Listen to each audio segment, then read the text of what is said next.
are in moderate demand. Caroline County is steady. In Talbot County, demand has slowed. Kent County remains limited. It's Friday, October 7th, 2022. I'm Kimberly Barton of Kinetic Realty, your local market expert with this week's Maryland Eastern Shore Report. You need to know what the local market is doing, so be sure to subscribe for weekly updates.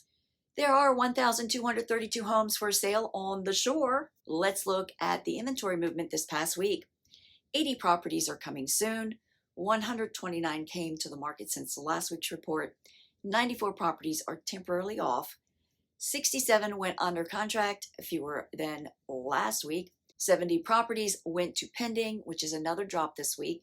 183 properties sold at 98.1% list to sold ratio and in 15 days. The highest sale this past week was in Easton for $2,578,380.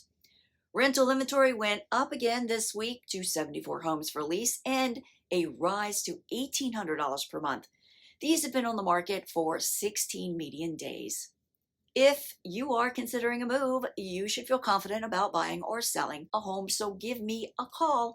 As the local expert, I can provide you with the facts, data, and information, and then bring context to it for you. Let's talk. That's a wrap for this week's Maryland Eastern Shore Report for October 7th, 2022. Thanks for tuning in. Until next week, be kind.